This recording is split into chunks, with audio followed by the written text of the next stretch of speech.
Welcome, everybody. Thank you for coming tonight to this important gathering. And I particularly want to thank my friend, Rabbi Hillel Goldberg, for helping us pull this together. Rabbi Goldberg, where are you?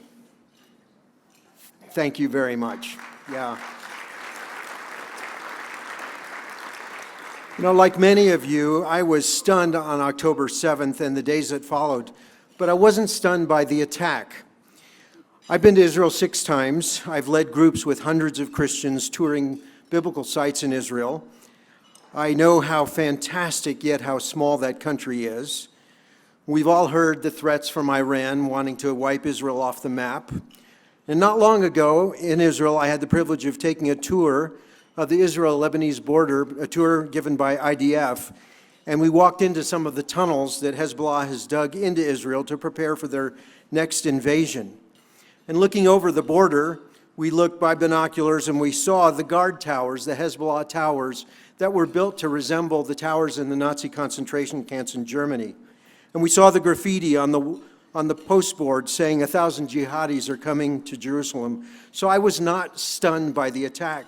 What stunned me this October was the celebrations taking place on American college campuses, praising Hamas terrorists for their attempted genocide and treating them like a legitimate movement.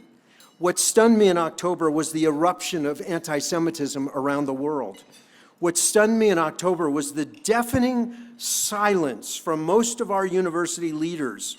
And when they finally did speak, they spoke with equivocation. And I thought, how is this happening in the 21st century in America and in our Western cities? And how is this happening only 78 years after World War II, when the world said never again? And how is it that so many universities have become anti-Semitism factories? Our gathering tonight is unusual. It's an unusual gathering in dark and strange times. The times are dark. And it's strange and horrifying to see our culture and Western culture shift and to see this bold, outright anti-Semitism at our elite universities and on our major city streets. And of course, sitting here together tonight is also somewhat unusual. You may think, it's a little strange for a conservative evangelical school like Colorado Christian University to host an event like this. Let me offer you an explanation of what I think is happening. In the Western world and the United States, I believe we're observing a major cultural shift. The West is becoming post-Christian. With the ebbing of Christianity comes a decline in the basic appreciation and knowledge of Israel, its significance, and the importance of the Jewish people.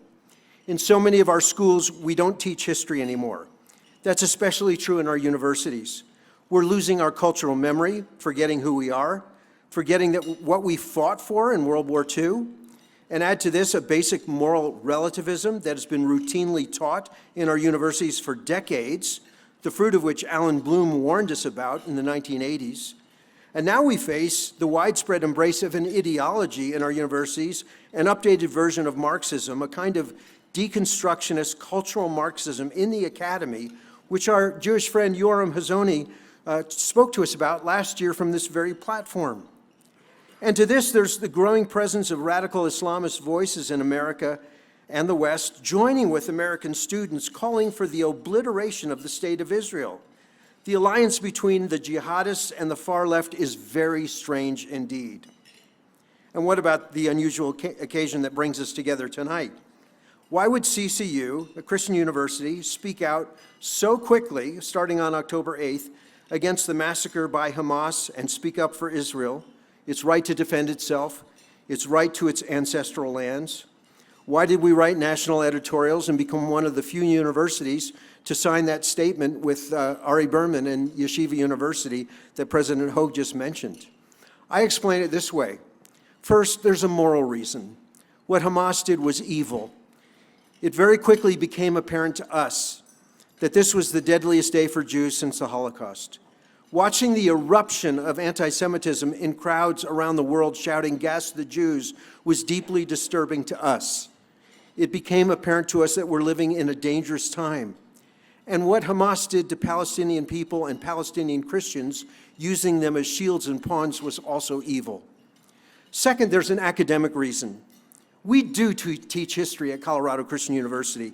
We require every undergraduate student in our residential program to take a class in Western civilization, American history, and American politics, not to mention Bible history. We also teach about the Holocaust and much more. We cannot forget.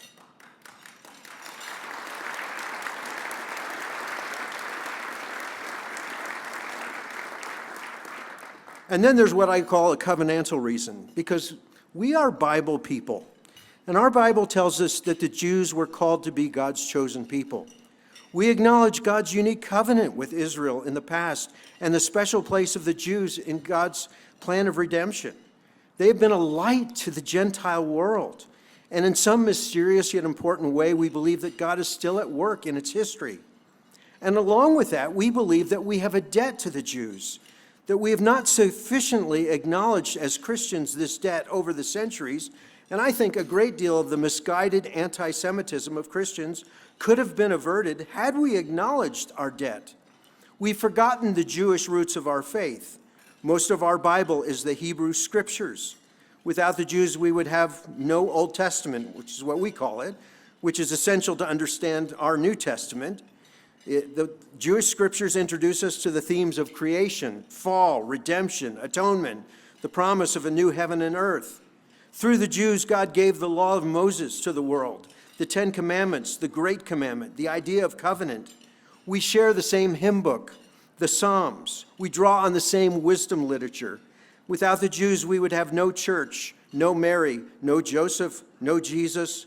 The gospel that we love is deeply informed by all these things. This is not to deny the differences that we have and the tensions we may feel tonight, but we love Israel and see it not only as America's best ally, but as the protectorate of most of the world's Jews and an outpost of Western civilization in the Middle East. By the way, we have a club for Israel on campus. We send students to Israel every year to do archaeological digs. Jeff Hunt and I joined Larry Mizell this past April for the opening of his new museum in Jerusalem and the celebration of Israel's 75th anniversary. And I wouldn't be honest if I didn't tell you that I have a personal reason for taking this stand. In 1944, during World War II, my uncle helped liberate a concentration camp in Austria. He served with the 71st Infantry Division of the Army and was one of the first in his division to stumble across Gunskirchenlager, the central Nazi concentration camp in Austria, which held 15,000 Hungarian Jews. When he told my family his stories and what he saw and what he experienced, it left a deep impression on my mind and heart and shapes the way I look at contemporary events. And it reminds me that we have faced dark and unusual times in the past, and in the end, darkness does not prevail.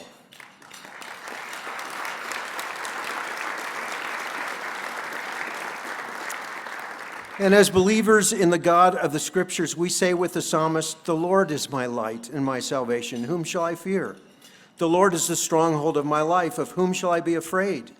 When evildoers assail me to eat up my flesh, my adversaries and foes, it is they who stumble and fall. Though an army encamp against me, my heart shall not fear. Though war arise against me, yet I will be confident." Friends, we want you to know that at CCU, as has been said, we do stand with you. We represent many other Christians all around the country who do as well, and we want to be a blessing to you in this dark time. That is our desire. We will work to that end. That's what tonight is for, and thank you for coming.